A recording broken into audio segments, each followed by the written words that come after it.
नमस्कार श्रोतेहो. सर्व मंगल मांगल्ये शिवे सर्वार्थ साधिके शरण्ये त्र्यंबके गौरी नारायणी नमोस्तुते. श्रोतेहो, आज घटस्थापना, नवरात्रातला पहिला दिवस. नवरात्रात देवीचं जे शक्ती रूप आहे त्याची उपासनेचा हा कालखंड असतो आणि असं म्हणतात की या 9 दिवसात देवीचं जे तत्व आहे ते हजारो पटीने जागृत झालेलं असतं. कसं आहे ना, कुठलीही पूजा करताना जर तुम्हाला त्या पूजेच्या मागचं शास्त्र माहिती असेल तर तुम्ही ती पूजा अजून श्रद्धेने मनापासून करता आणि या श्रद्धेतून जन्म होतो तो भावाचा. भाव जेव्हा आध्यात्मिकतेला जोडला जातो तेव्हा त्याची मिळणारी फळं कित्येक पटीने छान मिळतात. आणि म्हणूनच या नवरात्रात आम्ही जगदंबेचा वाङ्मय रूपी जागर करायचं ठरवलंय. आणि हा जागर करण्यासाठी आपल्याकडे आलेल्या आहेत त्या म्हणजे रजनीताई पत्की. नमस्ते. नमस्ते. डॉक्टर सौ रजनीताई पत्की यांची ओळख खरंच खूप मोठी आहे, पण मी थोडक्यात 1-2-4 गोष्टी फक्त सांगते. डॉक्टर सौ रजनीताई पत्की यांनी concept of Upasana in Sanskrit literature या विषयात PhD केलेली आहे. तसंच भगवद्गीता, उपनिषद अशा विषयांवर आजपर्यंत जवळजवळ 64 पेपर्स त्यांनी वेगवेगळ्या सेमिनार्समध्ये प्रेझेंट केलेले आहेत. देवी अथर्वशीर्ष, तुळजाभवानी महात्म्य, जागर आदिशक्तीच्या अशा प्रकारची अनेक पुस्तकंही त्यांनी लिहिलेली आहेत. रजनीताई, माझा पहिला प्रश्न हा आहे की आदिशक्ती म्हणजे काय? प्रथमतः नवरात्रीच्या सर्वांना शुभेच्छा. देवीचा आशीर्वाद आपणा सर्वांना जरूर आहेच आहे. त्याची कृपा आपल्याला समजता यावी एवढ्यासाठी आपण देवीची उपासना करूया आणि तिला जाणून घेऊया. मुख्य म्हणजे देवीला जाणून घेऊ आपण. तर ही जी देवी आहे तर मुळात देव शब्दाचा अर्थ जो आहे तो प्रकाशने अशा अर्थी आहे. दिवस हा धातू आहे त्याच्यामध्ये, किंवा द्योतते असा धातू आहे. त्याचा अर्थ प्रकाशरूप. म्हणजे जे जे काही प्रकाशरूप आहे त्याला सगळ्याला आपण देव म्हणतो. जे देव नाही वगैरे असं म्हणतात तसं काही म्हणण्यामध्ये अर्थ नाही, कारण प्रकाश नाही असं म्हणण्यासारखे नाही. आणि प्रकाश म्हणजे ज्ञान है ना. त्यामुळे देव याचा अर्थ प्रकाश, ज्ञान असा आहे. आणि ही जी ज्ञान देणारी शक्ती आहे किंवा ज्ञानरूप असणारी शक्ती आहे तिला आपण देवी म्हणतो, अगदी साध्या शब्दात सांगायचं तर. आणि आदिशक्ती म्हणून आपण तिची उपासना करतो.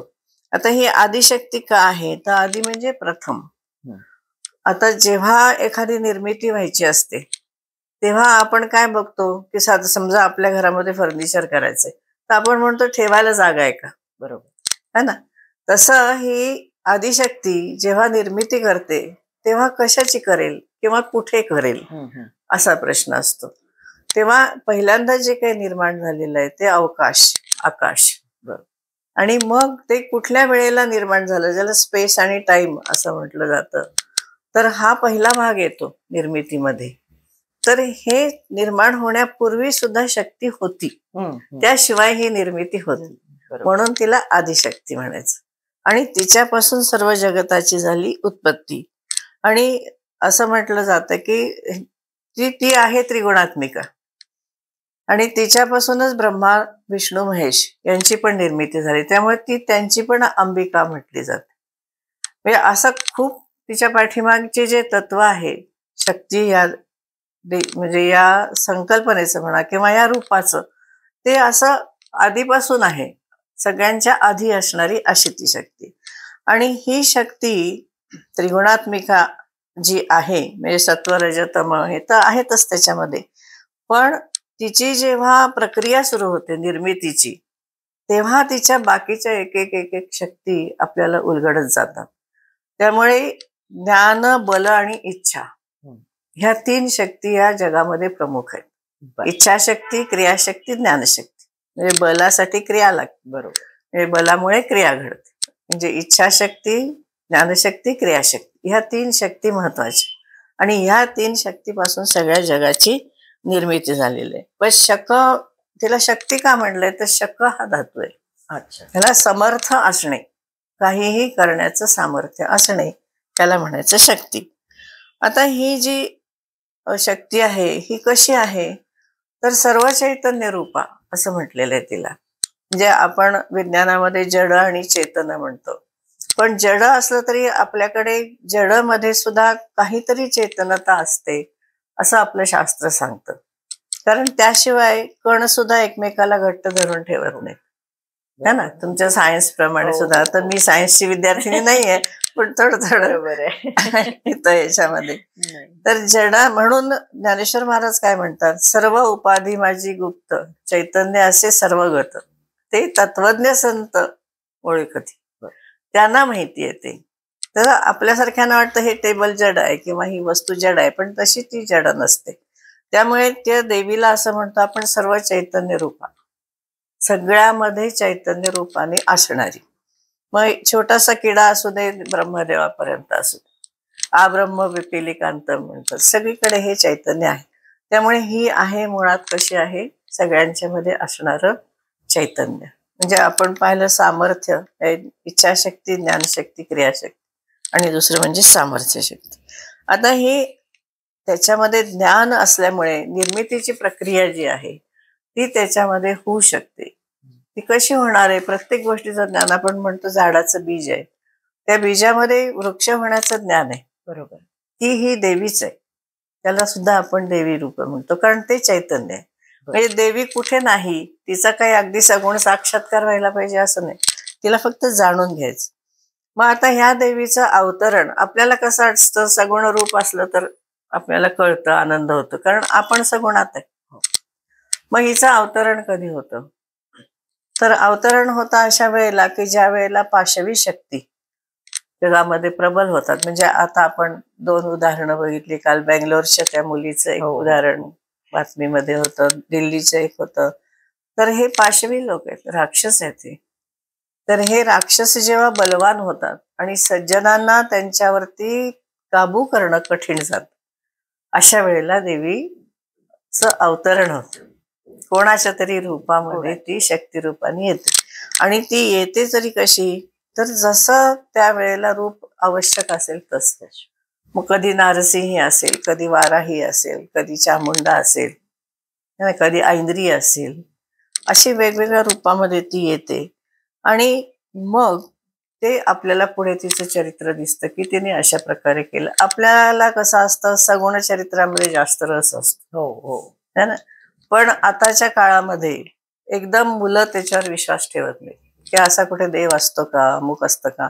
पण एनर्जी किंवा हे आपल्याकडे ते इंग्लिशमध्ये जे शब्द आहेत ना, एक एनर्जी आणि एक फोर्स, बल आहे आणि चैतन्य आहे. मराठीत बोलताना आपण त्याला शक्तीला म्हणजे जोरला म्हणतो, फोर्स म्हटलं त्याला. तर हे दोन्ही भाग ह्या शक्तीचेच आहेत. मग थोडस जर आपण आणखीन खोलामध्ये गेलो तर त्याच्यामध्ये घन आणि ऋण अशा 2 शक्ती असतात. त्याला आपल्या शास्त्रामध्ये उपभोक्ता आणि उपभोग्या असं म्हणतात. बर, एका शक्तीचा उपभोग घेणारा असतो आणि एक शक्ती ती उपभोग जी ज्याच्यामुळे घेता येतो ती असते. म्हणजे अन्न आहे, अन्नामध्ये ऊर्जा असते की नाही. आपण तिकडे नंतर येणार आहोत की देवीचं स्वरूप आपल्याला त्याच्यामध्ये कसं दिसतं. त्यानंतर तिचं योद्धा स्वरूप आहे. साधारण काय होतं माहितीये का, माणसं देवीला जास्त घाबरतात. हो कुटुंबामध्ये असं होतं की अरे नाही केलं तर देवी आपल्याला खूप करेल. तर एका दृष्टीने ते चांगलं आहे, कारण आईचा धाक पाहिजे. वडील असतातच असं नाही, म्हणून तिचा धाक असणं ही चांगली गोष्ट आहे. पण तिचं जे प्रेम आहे, तिची जी कृपा आहे, ती सुद्धा आपल्याला कळायला पाहिजे ना. तर हे पहिल्यांदा आपण तिचं योद्धा रूप बघूया आणि मग तिचं करुणामय रूप बघूया. तर हे जे योद्धा रूप आहे तिचं, तर तिने हे जे आपण आता म्हटलं की राक्षसी वृत्ती वाढल्या की येते. मग कुठल्या कुठल्या राक्षसांना आतापर्यंत तिने मारलं तर पुराणामध्ये खूप आहेत. शुंभ निशुंभ आहे, महिषासूर आहे, चंडमुंड आहे, भंडासूर आहे, औंधासूर आहे, सगळे असुरच. सगळ्यांना असुर म्हणजे काय, ती प्रवृत्ती असते. ते ज्याला ज्ञानेश्वर महाराज खळांची व्यंकटी म्हणतात ती वृत्ती ही आहे. तेव्हा यांच्याशी जेव्हा युद्ध करायचं असतं तेव्हा ती महालक्ष्मी, महाकाली, महासरस्वती अशा त्रिगुणात ती येते. आणि काली पण, कालीचं रूप तर भयंकरच आहे, म्हणजे रुद्र स्वरूप आहे तिचं.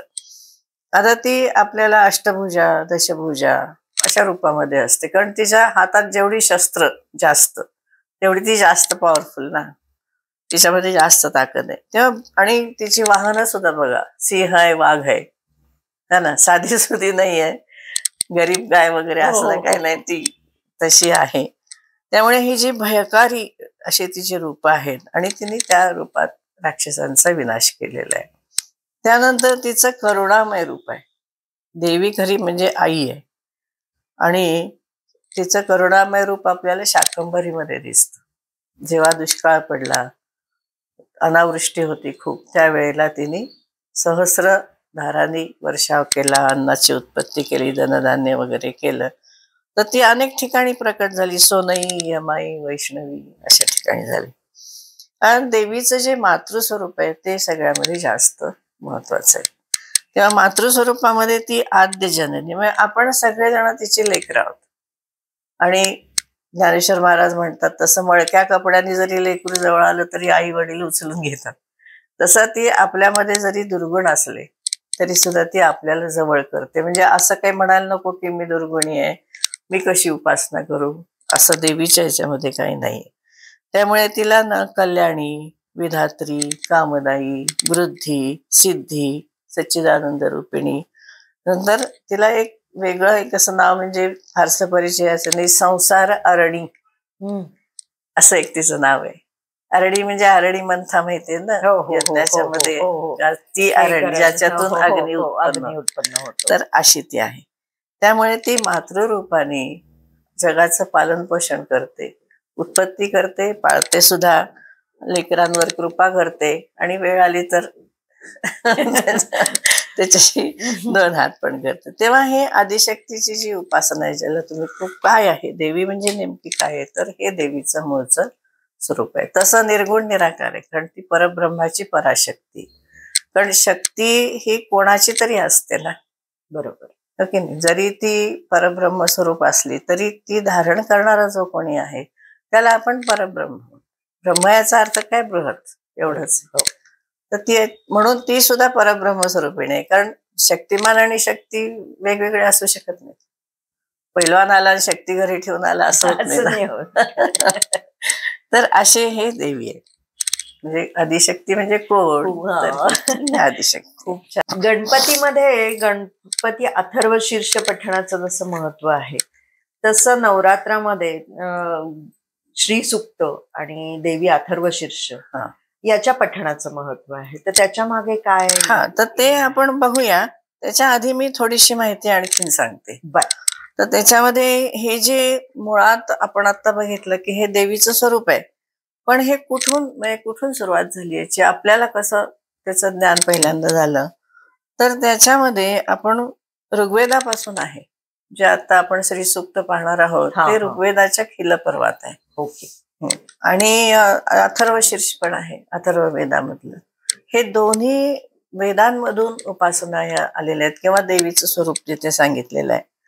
त्याच्यानंतर उपनिषदामध्ये ती उमा हैमवती म्हणून पण आलेली आहे. ती इंद्राची कथा आहे ती. आणि श्वेताश्वतर उपनिषदामध्ये तिला परस्य शक्ती विविधा श्रूयते स्वाभाविकी ज्ञान बलक्रियाचे, हे जे आपण मगाशी उल्लेख केला त्याचा उल्लेख श्वेताश्वतर उपनिषदात. आणि ब्रह्मवैवर्त पुराणामध्ये परब्रह्म स्वरूपा त्वम सत्या नित्या सनातनी असं तिला म्हणलंय. आणि सर्व स्वरूपा सर्वेशा सर्वाधारा परात्परा असं म्हटलंय. महोपनिषदाची जी सूत संहिता आहे त्यामुळे तिला चिन्मय रूप म्हटलेलं आहे. हे खूप महत्वाचं आहे. जेव्हा आपण महालक्ष्मीचं बघूया ना त्यावेळेला आपण हा चित स्वरूप काय आहे देवीचं ते बघूया. देवी भागवतात तर संबंध तिचं चरित्र तिकडे आपण नंतर येऊया. पण सर्वम खलु इदम एवाहम नान्यदस्ति सनातनम असं त्यामध्ये त्यांनी म्हटलेलं आहे. आणि कार्यानुसार देवीची विभिन्न नाव आहेत. त्याच्यामध्ये म्हणजे असं म्हटलंय की एकैव शक्ती परमेश्वरस्य विविधा वदंती व्यवहार काले भोगे भवानी पुरुषेषु लक्ष्मी कोपेतु दुर्गा प्रलयतु काली. हा श्लोक आत्ताच्या मुलींनी पाठ करायला पाहिजे. म्हणजे समाजामध्ये जो काही त्याचा उपयोग आपल्याला करायचा आहे आपल्या या शास्त्रांचा, त्याच्यामध्ये आपलं दुर्गा रूप हे मुलींनी लक्षात ठेवलं पाहिजे. खरं. आणि यासाठी आपल्याला नवरात्राचा खूप आपल्याला उपयोग करून घेता येईल.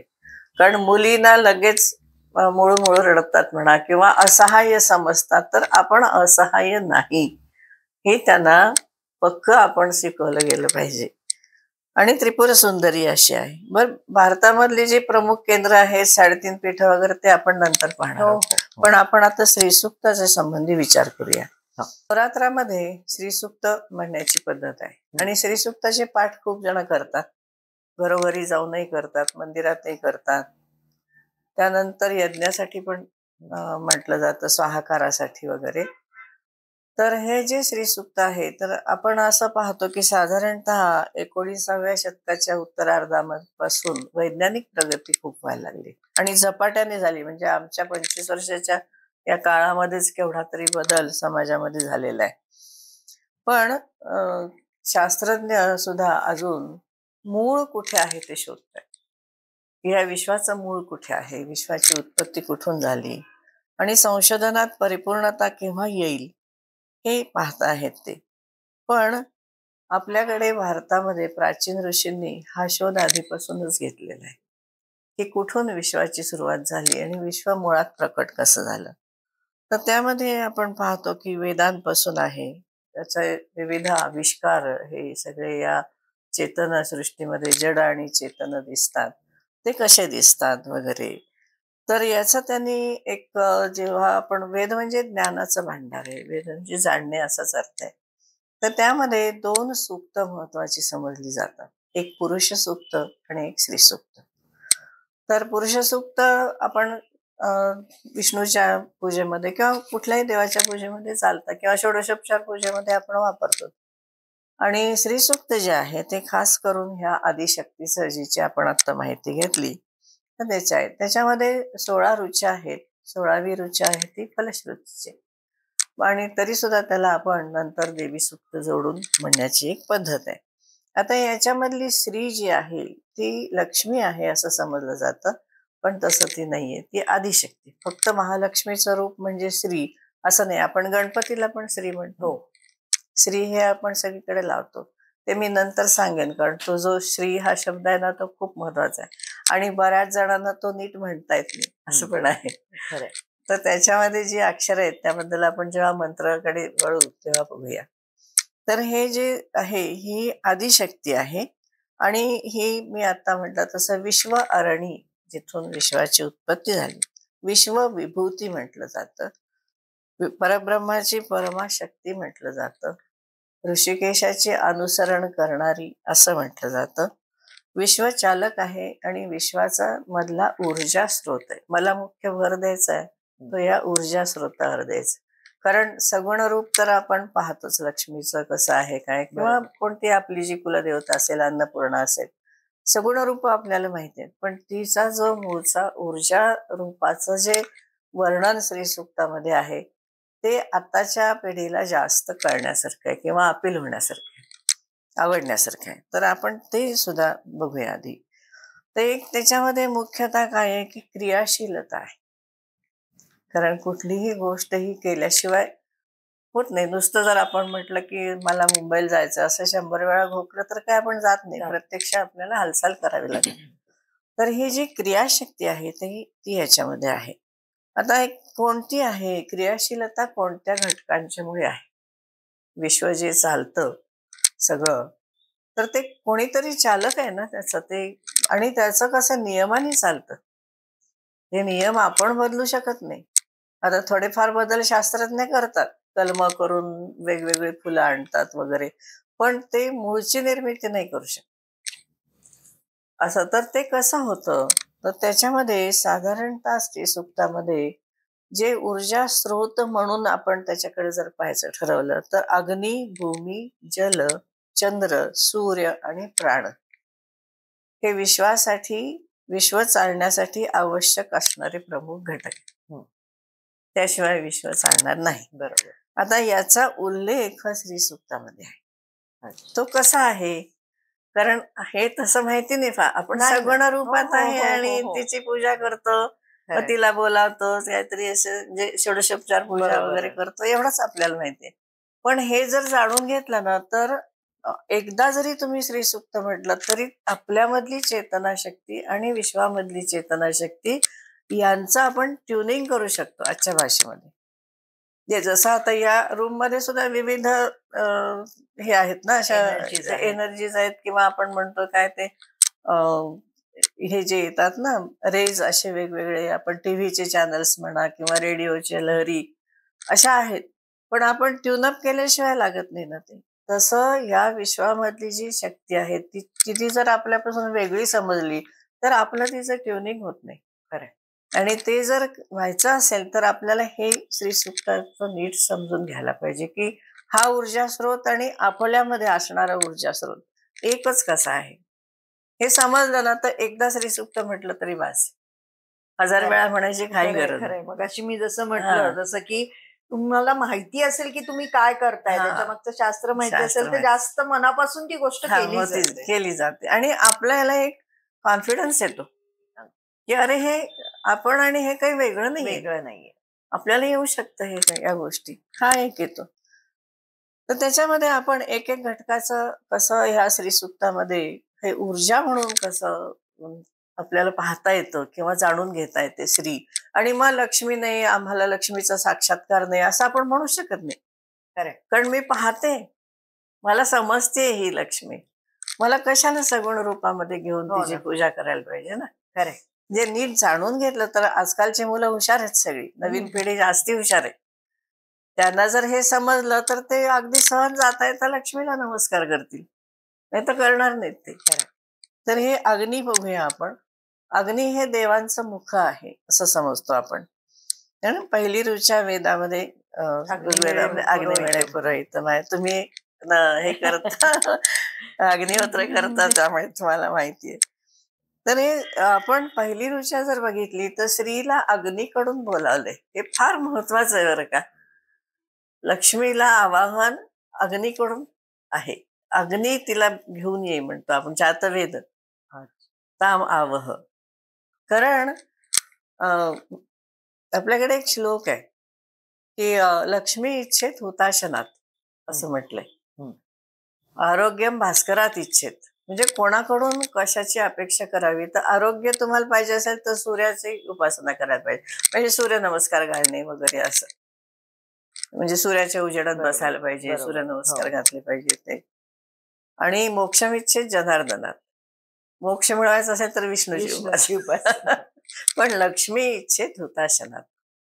आता याचं कनेक्शन तुम्हाला थोडस सांगते, म्हणजे गंमत वाटेल की आपण लग्नामध्ये लाजा होम करतो है ना. तर त्या होमामध्ये जेव्हा ते आपण सप्तपदी वगैरे घालतो, हे करतो, तेव्हा जे मंत्र आहेत त्याच्यामध्ये आपण ही जी पत्नी आहे आपली, म्हणजे आता जी आपली पत्नी आहे किंवा होणार आहे, तर ह्या मुलीला पहिल्यांदा अग्नीला देतात वडील. हा. आणि अग्नीला दिला की तुमचं सगळं जळून जातं ना. बरोबर. तुम्ही पवित्र होता. कारण अग्नी इतकं पवित्र ह्या जगामध्ये काहीच नाही. तर ते अग्निपाशी तुम्ही दिलं की तिचा नवीन जन्म होतो. कारण स्त्रियांची मुंज नाहीये. बरोबर. हा ना. पूर्वी करत असत, पण ती अग्नीला दिली की ती पवित्र झाली. मग अग्नी हे तिचे वडील झाले आणि तिचं पूर्वीचं जीवन सगळं जसं काही असेल तसं ते संपलं. सगळी ती जुनं झालं, ते आता काही नाहीये. नवीन जन्म आहे तिचा. मग हा वर जो आहे तो वधूला अग्नीकडून मागून घेतो. त्यामुळे ती लक्ष्मी, आपण गृहलक्ष्मी म्हणतो. म्हणजे असं एक कनेक्शन आहे अग्नी. बापरे, हा विचारच कधी कोणी करत नाही किंवा माहितीच नाहीये ही अशा गोष्ट माहित नाही. मग त्यामुळे आपली पत्नी ही पवित्रच आहे, तिचं मागचं जीवन पाहायचं नाही अशी. आणि दुसरं आपण कसं करतो की लक्ष्मी कायम पवित्र मानतो. बरोबर ना. का मानतो आपण, तर अग्नीकडूनच आली, प्युअरेस्ट फॉर्म आहे तो. त्यामुळे त्याला शिवत नाही. अगदी त्यामुळे हे अग्नीचं महत्व हे आहे. म्हणून रामायणामध्ये सुद्धा सीता जी आली अग्नीकडून, ती का केली? लोक खूप नावं ठेवतात. हो हो अग्निदिव्य का करायला लावलं? एवढा रामाचा विश्वास नव्हता का? अमुक नव्हतं का? तमुक नव्हतं का? किती गोष्टी एकमेकाशी कनेक्टेड असतात खरंय. पहा. खरंय. तर ती अग्नीकडूनच घेतल्यामुळे काय पवित्र असणं नसणं हा काही संबंधच येत नाही ना. म्हणून ते अग्निदिव्य आहे. आणखीन दुसरं एक सांगते, अग्नीला आपल्याकडे वीर म्हणतात. हम्म. अग्नीला नाव आहे वीर. तर जेव्हा आपण कोणताही कार्य करायचं असेल तर आधी आपण समई लावतो, दीप प्रज्वलन, हो की नाही? खरंय. दीप प्रज्वलन का करायचं? तर अग्नीची साक्ष असते. हो. हे पण माहिती नाही, ही एक प्रथा म्हणून केली जाते. पण अग्नीची साक्ष जी आहे ही फायनल समजली जाते. तुम्ही चाणक्यांचं जरी अर्थशास्त्र काढून बघितलं, कुठेही पहा तुम्ही, शेवटची साक्ष जर कोणीच साक्षी नसेल तर अग्नीची साक्ष अग्नीची असते. साक्ष. आणि ती नोंद ठेवली जाते. आपल्याकडे जे चित्रगुप्ताची नोंद, तो विषय वेगळा आहे, पण असं सगळं एकमेकाशी कसं शास्त्र जोडलेलं आहे. तर अग्नीची साक्षीने जर जेव्हा तुम्ही एखादा कार्यक्रम करता तेव्हा तो कार्यक्रम झालाय की नाही, होणार आहे की नाही, त्याला कोणी साक्षी आहे की नाही, हा प्रश्न येत नाही. त्यामुळे तो, आणि अग्नी आपण विझवत नाही त्याचं कारण वीर हत्या केल्याचं पाप लागते. हो, हेही तुम्हाला सांगते. कारण म्हणून आपण म्हणतो की ज्योत विजवायची नाही. बरोबर आहे. कारण तुम्ही वीर हत्या करता आणि वीर हा आपलं रक्षण करत असतो. रक्षणकर्त्या आपल्या एखाद्या पित्यासारख्या माणसाचं हत्या करणं हे महापाप आहे. म्हणून अग्नी विझवायचं नाही. म्हणून आपण मेणबत्त्या विझवायचं नाहीत वाढदिवसाला. हे पण मुलांना सांगायला पाहिजे. किंवा आपण औक्षण करतो. बरोबर. आपल्याकडे पद्धत औक्षणाचीच आहे. आता वेस्टर्न कल्चरचं सगळं आपल्याकडे. ते औक्षण तेवढ्यासाठी आहे की तुझ्यामधले जे जीवन ज्योत आहे तिचं जास्तीत जास्त सत्कार कशाने आम्ही करू शकतो, तर तशी ज्योत लावून. खरंय. हे त्याच्या पाठीमागचं तत्व आहे. म्हणजे अग्नीचं महत्व इतकं आपल्याकडे आहे. तर ही जी आहे तिला आपण अग्नीतर्फे बोलावतो, काय. त्यामुळे श्री सूक्तामध्ये तिची जी नावं आहेत, ज्वलंती, प्रभासा, सूर्या, हिरण्यवर्णा, हे सगळे अग्नितत्वाची आहे. हिरण्यवर्ण म्हणजे हिरण्यवर्णा हरिणी, ते पण मी सांगेन नंतर तुम्हाला. तर त्याच्यामध्ये आता काय म्हटलंय त्यांनी की मी नेहमी तळपत असते, असं ती म्हणते. ज्वला मी सर्व भूतांतर गगने परमे सदा, म्हणजे मी सर्व प्राणीमात्रांच्या अंतरंगात असलेल्या श्रेष्ठ आकाशामध्ये तळपत असते, असं म्हटलंय त्याच्यामध्ये. हा जो खूप खोल अर्थ आहे ना, हे जे माझं पुस्तक आहे त्याच्यामध्ये खूप अर्थ दिलाय. म्हणजे मला सुद्धा अक्षरशः म्हणजे थरथर कापायला होत होतं, इतका जो अर्थ त्याचा गहन आहे ना. शेवटी तिचे तेवढे व्हायब्रेशन्स खूप असतात. तर ते म्हणजे इतकं त्याच्यामध्ये आहे ना की श्रीसूक्त म्हणताना आपण असं वाटतं की आपण केवढ्या मोठ्या ह्या शक्तीशी संबंध साधायला पाहतोय, अशी एक भावना आपल्या मनामध्ये निर्माण होते. ती अशा प्रकारे, आणि त्यामुळे ती कशी आहे, तेजस्वी आहे. अग्नीचं तेज असतं ते तिच्यामध्ये आहे. त्यामध्ये ती, शिवाय ती कशी आहे, ज्ञानस्वरूप आहे. कारण ज्ञान आणि प्रकाश यांचा संबंध आहे. असं म्हणतो ना आपण, डोक्यात काही उजेड पडला का समजलं का. तर हे प्रकाश रूप आहे, चित शक्ती आहे, तेजस्वी आहे, चेतना आहे.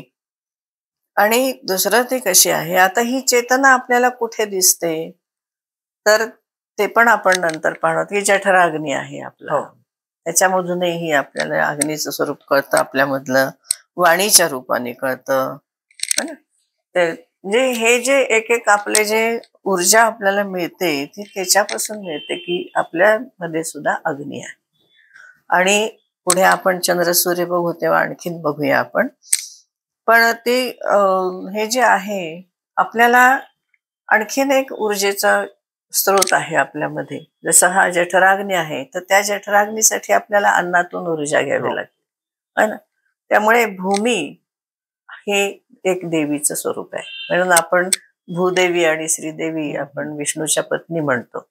राजा हा जो पालक आहे तो राजा म्हणजे विष्णू, आणि त्याची ही सगळं राज्य म्हणजे राज्य लक्ष्मी असं आपण म्हणतो. म्हणून भूदेवी हा असं म्हणतो.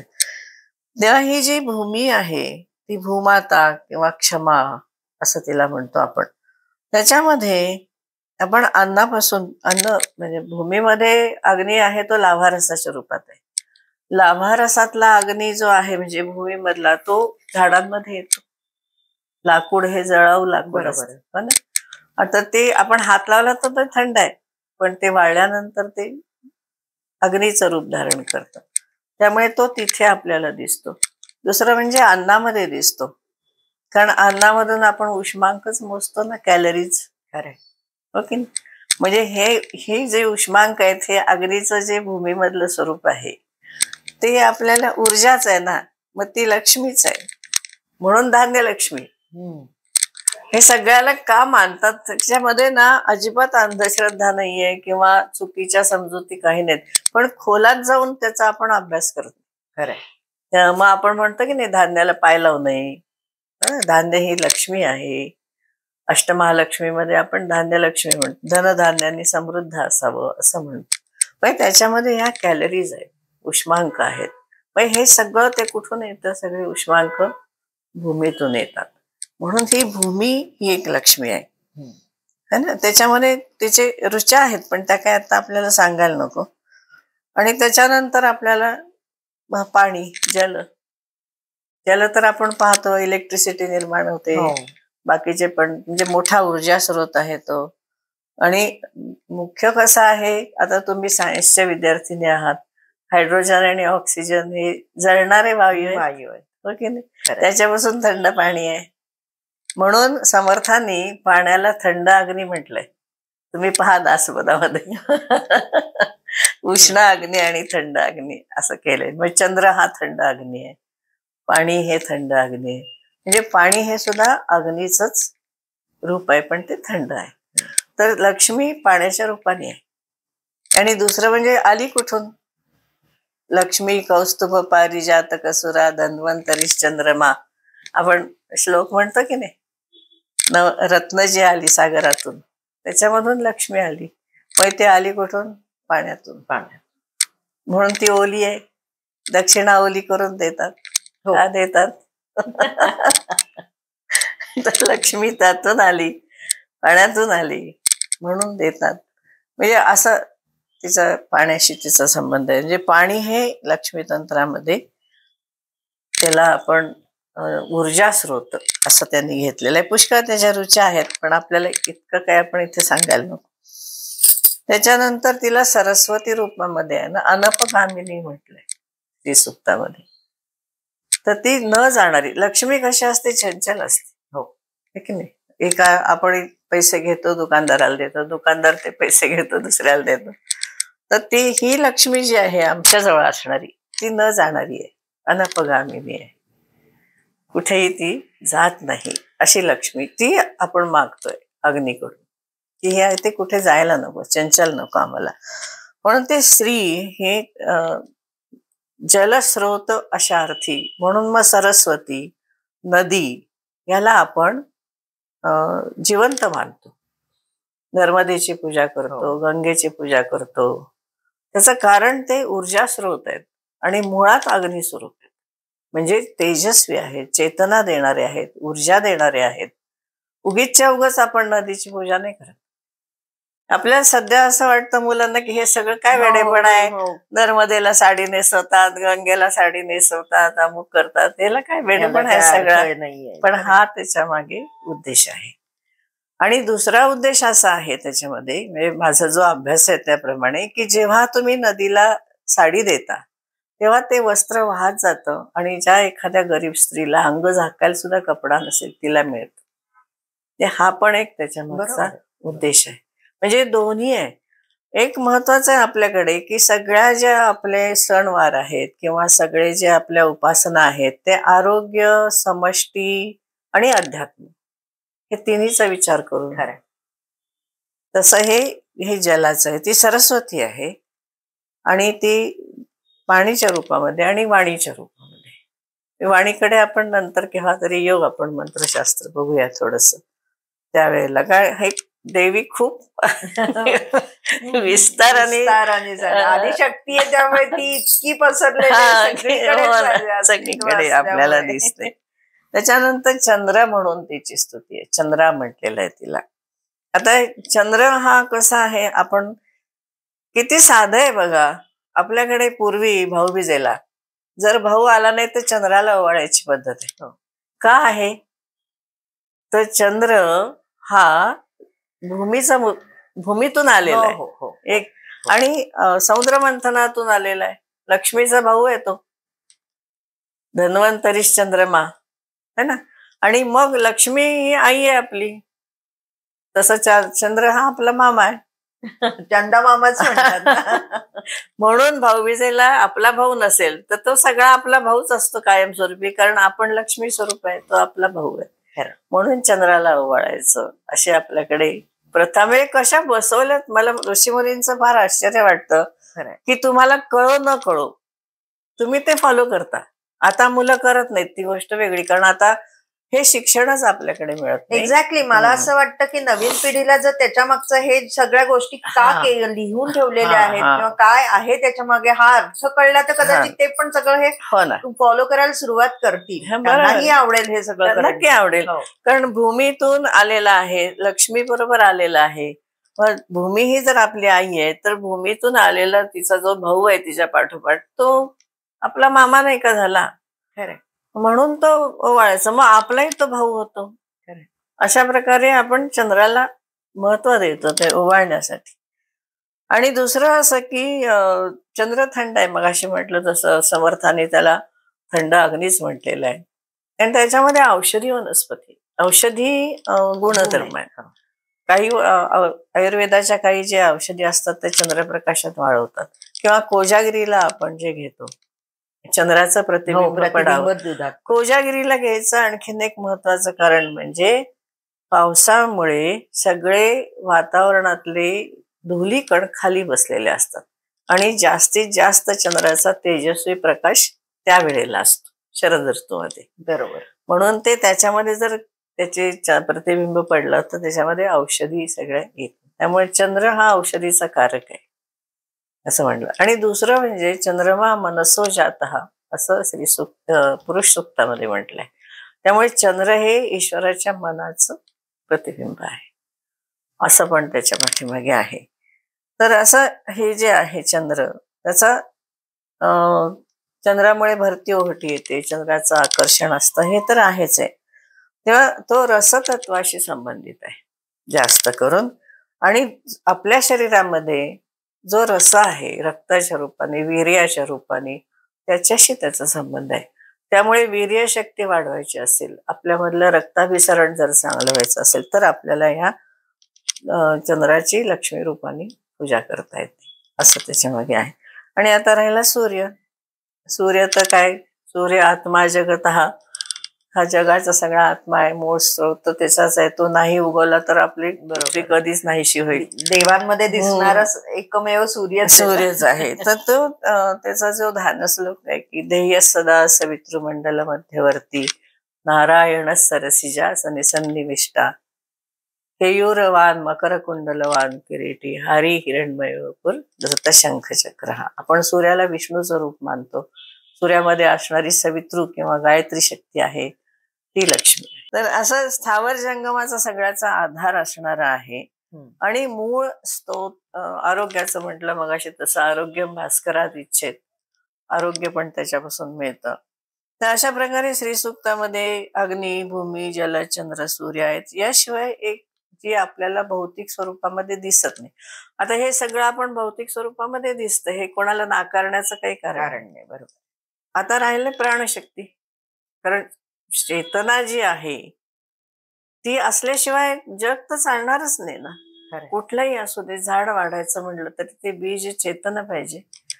तर ही चेतना शक्ती म्हणजे प्राण. आता हे प्राणशक्ती आपल्याला कुठे दिसते तर आपला श्वासोच्छ्वास. आणि आपण इडा पिंगला अशी नाडी समजली जाते. उजव्या नाकपुडीतून आणि डाव्या नाकपुडीतून येणारा श्वास जो आहे त्याला आपण इडा आणि पिंगला असं म्हणतो. आणि ही कार्य करणारी जी शक्ती आहे तिला आपण कुंडलिनी शक्ती म्हणतो. कुंडलिनी म्हणजे ऍक्च्युअली असं काही वाटोळ घालून बसलेली, वेटोळी वगैरे घालून बसलेली शक्ती नसते. ते एक आपला प्रतिकात्मक सांगितलेलं आहे. तर ती प्राणशक्ती आहे आणि ती सुप्त असते. याचा अर्थ काय आहे की आपण 20% आपली प्राणशक्ती वापरतो, 80% आपण वापरत नाही, डॉर्मंट राहते, म्हणून तिला कुंडलिनी झोपलेली असं म्हणतात. दुसरा काही त्याला अर्थ नाहीये. असं काही तुम्ही काहीतरी वेटोळे घालून बसलेली शक्ती आणि तिला जागृत करायची वगैरे असं काही नसतं. आपली ऊर्जा शक्ती आपण वापरायला शिकायचं असतं. ते आपण श्रीसुक्ताने करू शकतो. तर ही जी आहे प्राणशक्ती ती ह्या कुंडलिनी रूपामध्ये आहे आणि तिचे जो मुख्य स्रोत आहे तो आपण नेहमी काय करतो, एकाच नाकपुडीने कुठले तरी श्वास चालू असतो, हो ना. आणि 3 संध्या ज्या आहेत आपल्या, प्रातःसंध्या, माध्यान्ह संध्या, सायंसंध्या, याच्या वेळेला आपला श्वास सम असतो, तेव्हा ती सुषुम्ना चालू असते. आणि त्यावेळेला जर आपण ध्यान केलं ना तर ती आपली ऊर्जा शक्ती जास्त वाढते. आणि मग जे आपण म्हणतो की कुंडलिनी डॉर्मंट आहे, ती जागृत झाली, तसं काही नाहीये. ती आपण वापरायला शिकू शकतो. आपल्यामध्ये आपण ती जास्त घेतो एनर्जी, असं आहे. त्यामुळे या रूपामध्ये आहे. म्हणून प्राण, आपला जी प्राणशक्ती आहे ती महालक्ष्मी, असं श्री सुक्ताचं म्हणतोय. खूप वेगळ्या एक काय म्हणतात दृष्टिकोन आज ताईंनी दिला श्री सुक्ताबद्दल. नाहीतर नवरात्र म्हटलं की जायचं सुक्ताचं पठण करायचं, एकत्र बसून त्याच्या शक्तीचा अनुभव घ्यायचा, एवढंच माहिती होतं. पण खूप छान ताईंनी आज त्याच्या मागे असलेलं शास्त्र किंवा विज्ञान जे आपल्या ऋषीमुनींनी वेगळ्या पद्धतीने लोकांना सांगितलं होतं. खूप छान वाटलं ऐकायला.